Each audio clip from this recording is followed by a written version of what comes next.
நமோ நம சத்குருப்யோ சத்குருப்யோ நமோ நமः. நமோ நம சத்குருப்யோ சத்குருப்யோ நமோ நமः.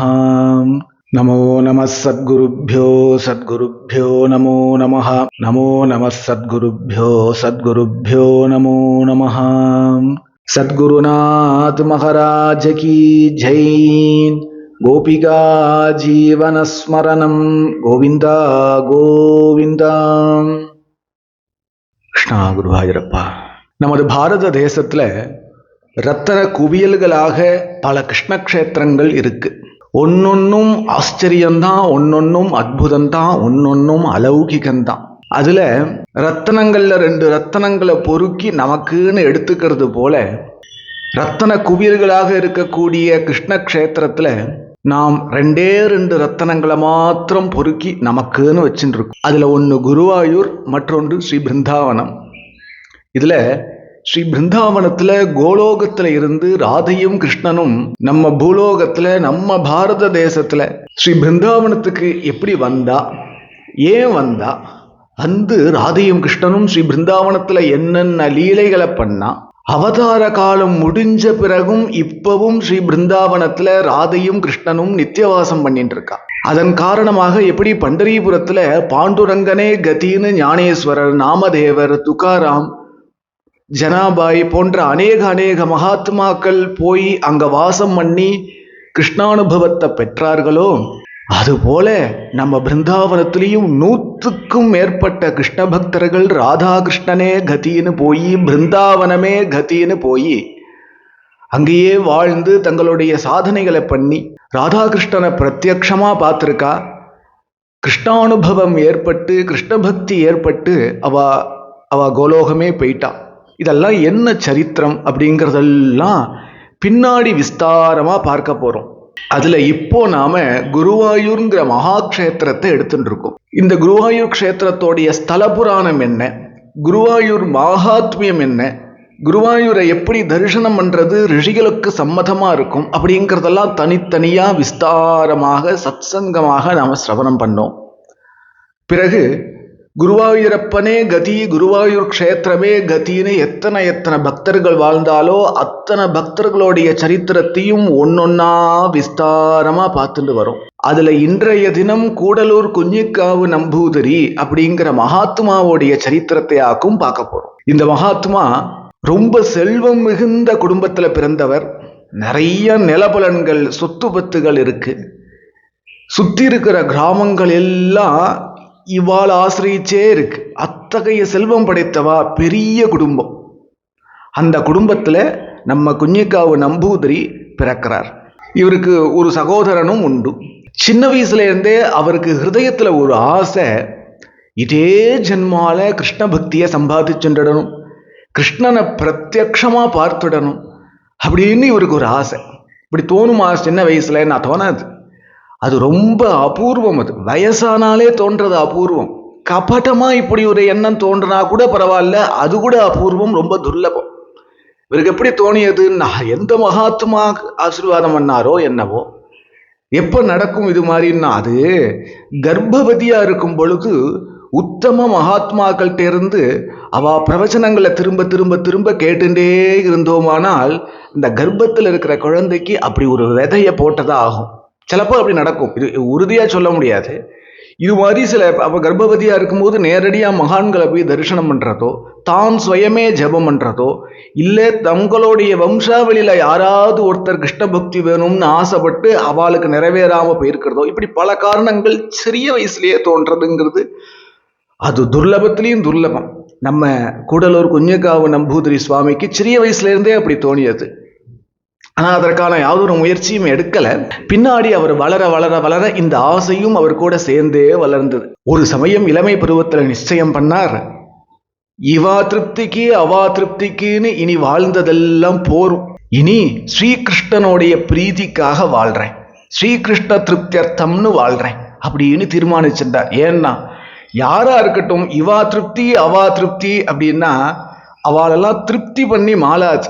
நம்ம குடும்பத்தையே எடுத்துப்போமே, என்னதான் மாங்குன்னு உழைச்சாலும், மாடா உழைச்சி கொட்டினாலும், நன்னா பார்த்துட்டாலும், ஏது நடக்கட்டும், ஒரு நாள் இல்லை ஒரு நாள் என்னத்தை பண்ணிட்டான் இவன் அப்படின்னு சொல்லத்தான் போறான் இல்லையா? நம்ம குடும்ப மெம்பர்ஸை திருப்தி பண்ணவே முடியாது. அப்போ அவா திருப்திக்கு இவா திருப்திக்குன்னு வாழ்ந்து ஏன் வாழணும்? அவளோ திருப்தி பட போறது இல்லை, எதுக்காக வாழணும்? அப்போ இனிமே ஸ்ரீகிருஷ்ண திருப்தியர்த்தம் ஸ்ரீகிருஷ்ண பிரீத்தியர்த்தம்னு வாழ்வோம் அப்படின்னு சங்கல்பிச்சுண்டார். சரி, அதற்கு கிருஷ்ண பக்தி தான் மார்க்கம்னு தனக்கு தீர்மானிச்சுட்டார். கிருஷ்ண பக்தியில பகுவிதமான சாதனா மார்க்கங்கள் இருக்கு இல்லையா? அதுல தனக்கானதாக எதை எடுத்துட்டார் அப்படின்னா நாம ஜபம் இருக்கு, மந்திர ஜபம் இருக்கு. நாரத புராணத்துல கிருஷ்ண மந்திரங்கள் நிறைய சொல்லியிருக்கா, பத்ம புராணத்துல சொல்லியிருக்கா, விதிமுறைகளோடும் விதிமுறைகள் இல்லாமலையும் சொல்லியிருக்கா. அப்புறம் குருவாயூருக்குன்னு துவாதசாட்சரம் இருக்கு. அதுக்கப்புறம் மகாக்ஷேத்திரங்களை போய் தரிசனம் பண்ணி அங்கேயே வாழ்றதுங்கிறது ஒரு சாதனை. இப்படி நிறைய சாதனைகள், தியான மார்க்கம் இருக்கு, அர்ச்சாமூர்த்தி ஆராதனை இருக்கு, எல்லாம் இருக்கு இல்லையா? அதுல தனக்குன்னு இந்த குஞ்சுகாவு நம்பூதிரி எடுத்துட்டது எது அப்படின்னா ஸ்ரீமத் பாகவதம் அப்படிங்கிறத தனக்குன்னு எடுத்துட்டார்.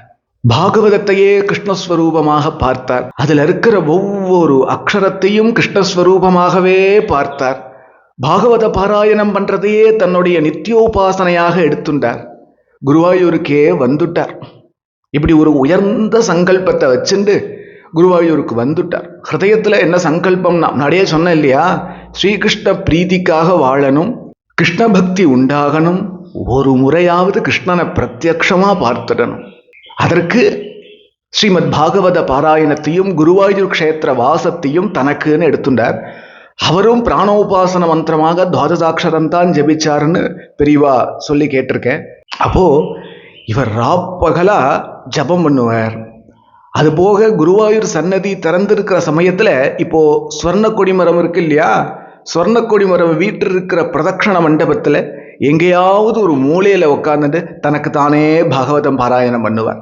கண்ணீர் விட்டுப்பார். நீ என் கிருஷ்ணன் வரலையா, நீ என் கிருஷ்ணன் வரலையான்னு கண்ணீர் விட்டுப்பார்.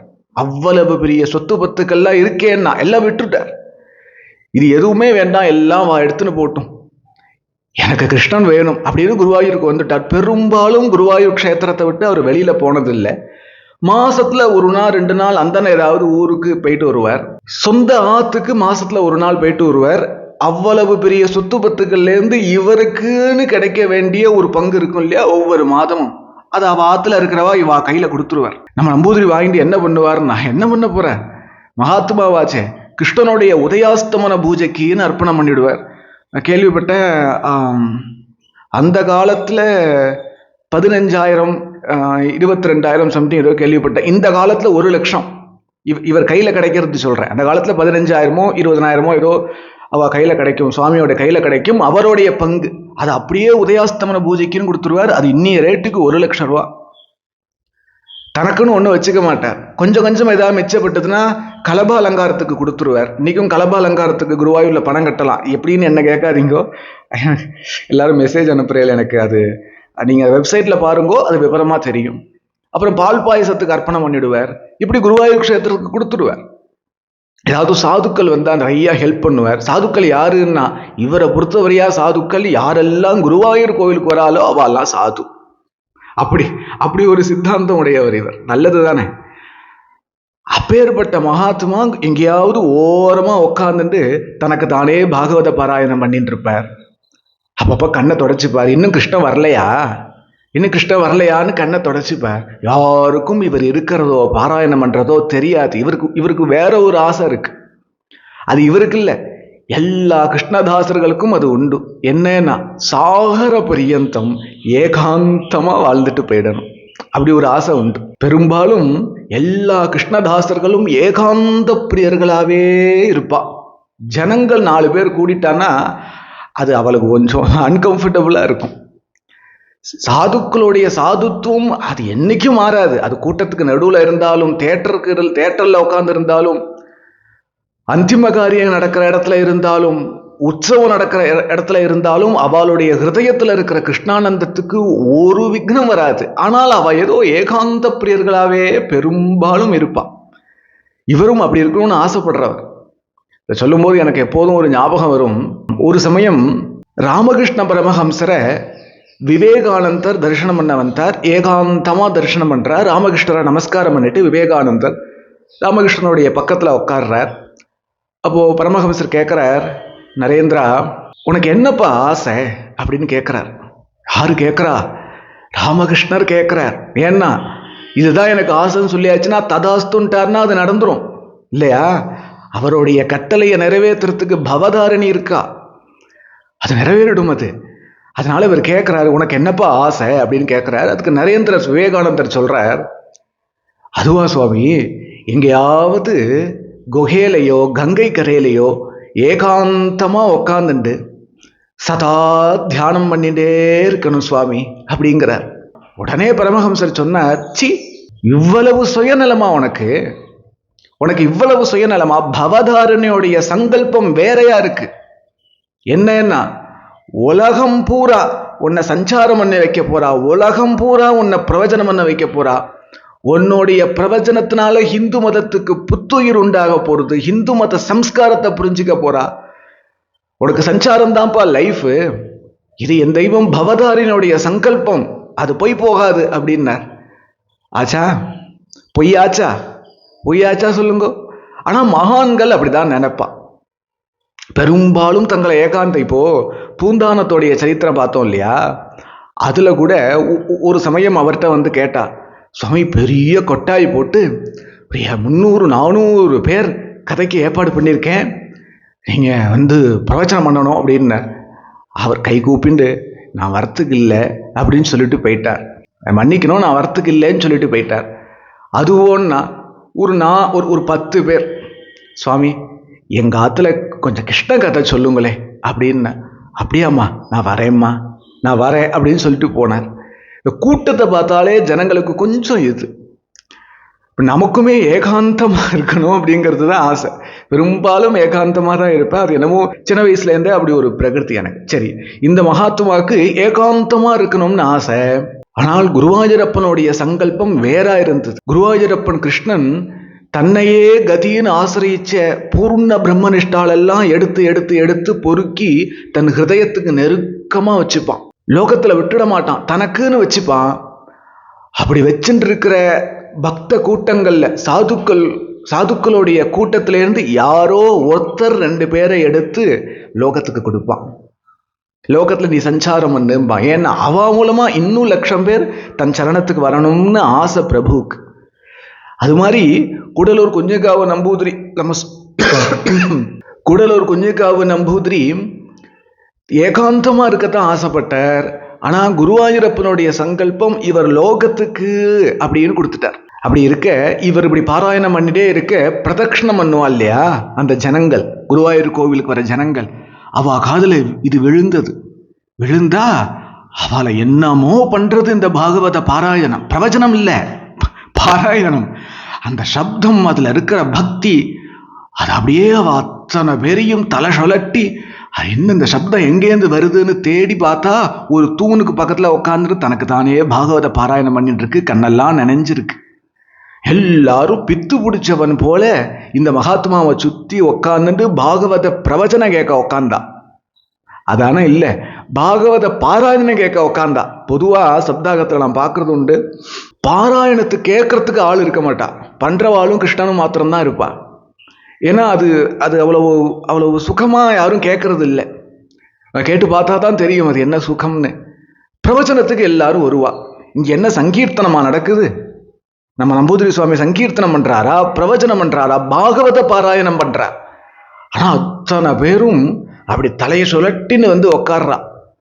இது பதிவாயிடுத்து. இது தொடர்ந்து இப்படியே நடந்துட்டு இருக்கு. இவர் யார் வரா யார் போறா அப்படிங்கறதெல்லாம் கவனிக்க மாட்டார். என்னுடையவன் இன்னும் வரலையேன்னு தான் உட்கார்ந்துட்டு இருப்பார், கண்ணை தொடச்சிப்பார். இப்படி ஒரு நாளைக்கு பாகவத பாராயணம் பண்ணிட்டு இருக்கார். ஆச்சரியமா பாராயணம் பண்றார். அன்னைக்கு தசமஸ்கந்த பாராயணம்.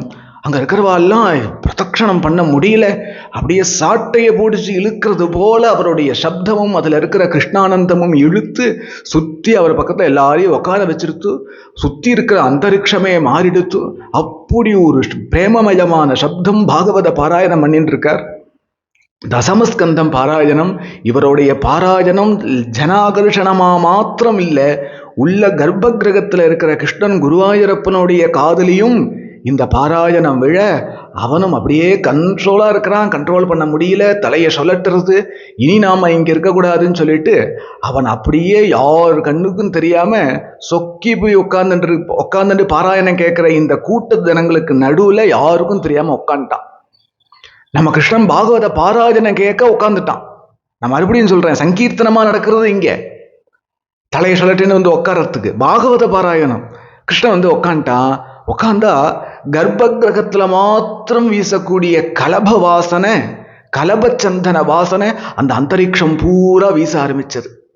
யாவருக்கும் ஆச்சரியமா இருந்தது. ஆஹா, இது கர்ப்ப கிரகத்துல மாத்திரம் குருவாயூரப்பன் மேல பூசி இருக்கிற கலபச்சந்தன வாசனையாச்சே, இது எப்படி இங்க அடிக்கிறதுன்னு தெரியலையே, இது என்ன ஆச்சரியன்னு புரியலையேன்னு நினைச்சுட்டு அவ சொக்கி போயிட்டு பாகவத பாராயணம் கேட்டுட்டே இருக்கா.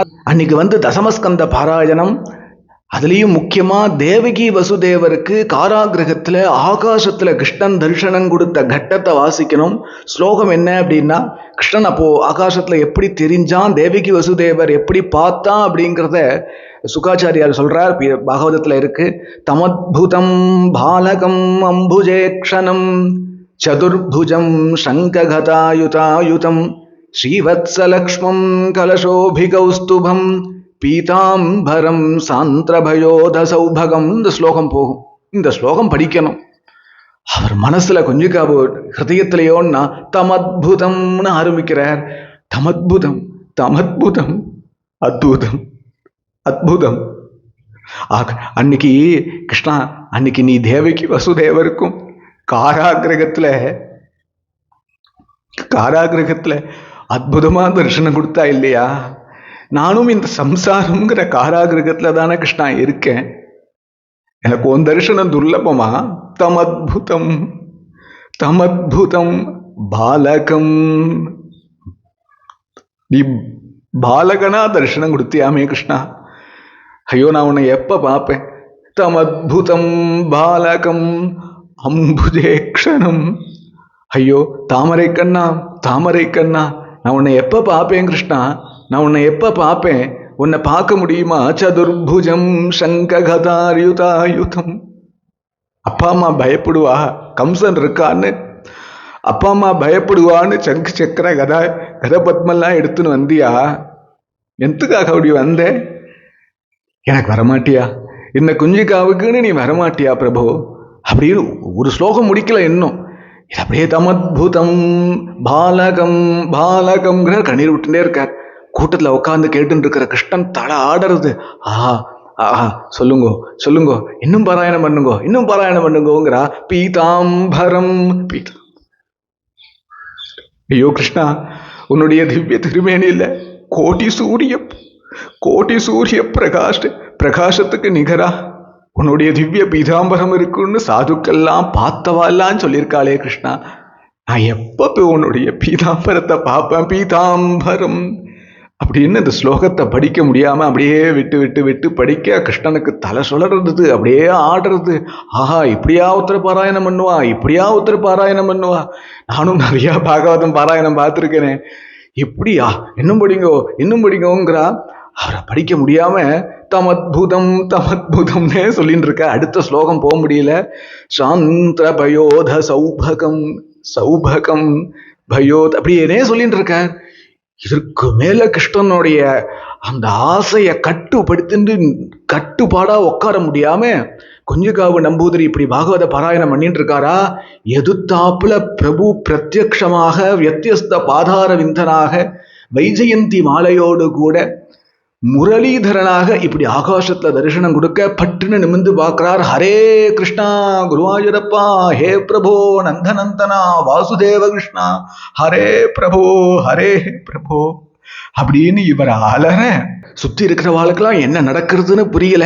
இவருக்கு கிருஷ்ண தரிசனம் ஆயின்றிருக்கு அப்படிங்கிறத தெரிஞ்சுண்டா அவெல்லாம் நாங்களும் தானே பாகவதம் கேட்கிறோம், எங்களுக்கு கிருஷ்ண தரிசனம் இல்லையே, ஹரே கிருஷ்ணான்னு அவர்களும் நெஞ்சில் அடிச்சுண்டு அழ, இவரும் ஹே கிருஷ்ணா நந்தநந்தனா பிரபோன்னு இருகரம் தூக்கி நாம சங்கீர்த்தனம் பண்ணிட்டு அந்த திவ்ய ஸ்வரூபத்தை பார்க்க இப்படி கூட்டமே அலௌகிகமான அந்தரிக்ஷத்துல மாற அங்க இருக்கிறவாள் எல்லாம் அப்படியே பிரம பிடிச்சா மாதிரி எங்களுக்கு கிருஷ்ண தரிசனம் கிடைக்கலையேன்னு தலையை சொல்லிட்டு நெஞ்சில் அடிச்சுட்டு அழ.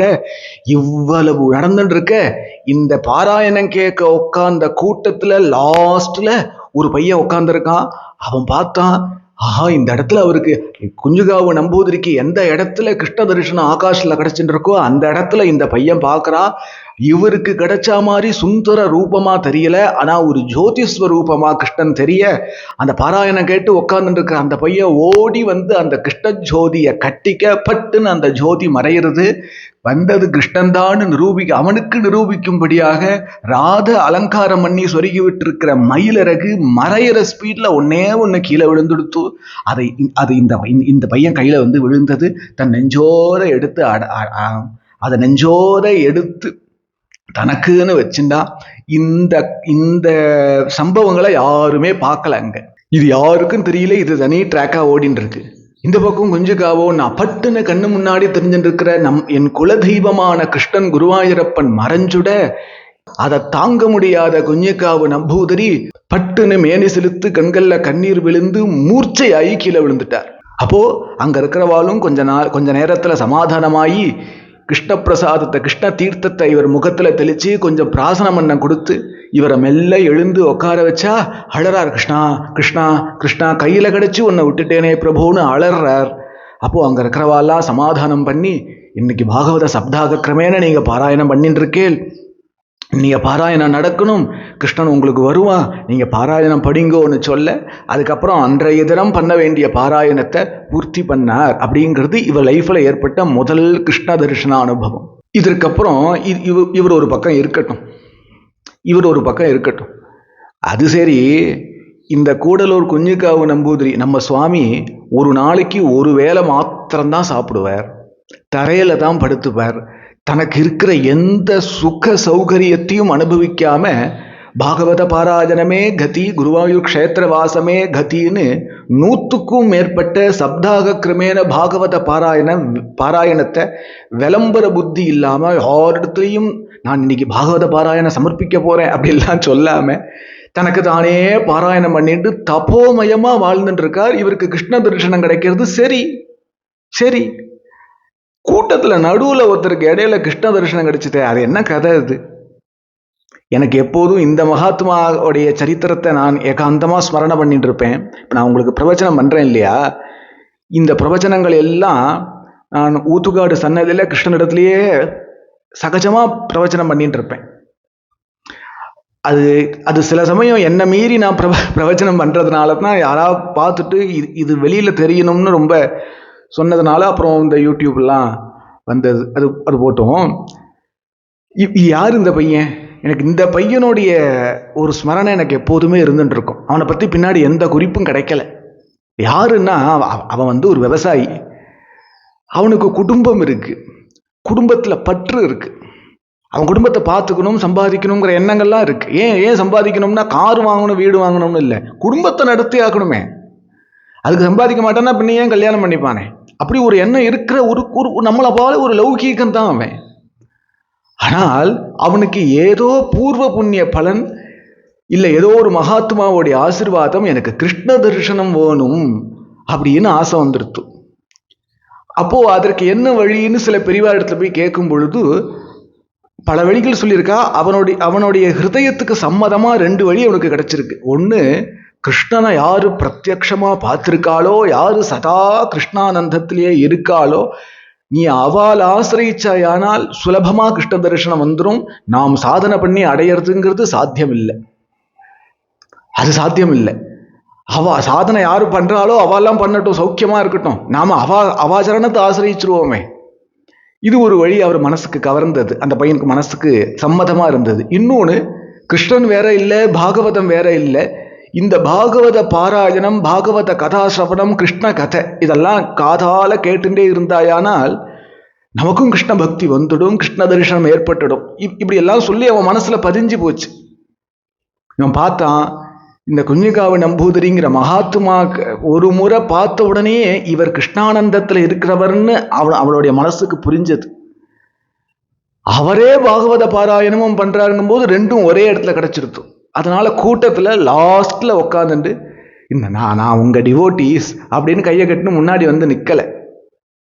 அப்படி முன்னாடி வந்து நிற்கலை, லாஸ்ட்ல உட்காந்துட்டு இந்த நம்பூதிரியவே தன்னுடைய மானசீக குருநாதனா எடுத்துண்டு அவர் பாகவத பாராயணம் பண்றதும் பிரவச்சனம் பண்றதையுமே மூலையில உட்கார்ந்து கேட்டுண்டு கிருஷ்ண தரிசனத்துக்காக ஹிருதயத்துல ஒவ்வொரு நாளும் வேதனைப்பட்டுட்டே இருந்திருக்கான். அதனாலதான் இந்த மகாத்மாவுக்கு துல்லியமா இவரை குருநாதனா ஆசிரியிச்ச அந்த விவசாயிக்கும் கிடைச்சது. அந்த பையன் அது அவ்வளவு சீக்கிரம் அந்த பையனை என்னால எடுத்துன்ற முடியாது. சரி, அதெல்லாம் சரி சுவாமி, இது மாதிரிலாம் இப்ப நடக்குமா? சத்குருநாத் மகாராஜ கி ஜெய். கோபிகா ஜீவனஸ்மரணம் கோவிந்தா கோவிந்தா.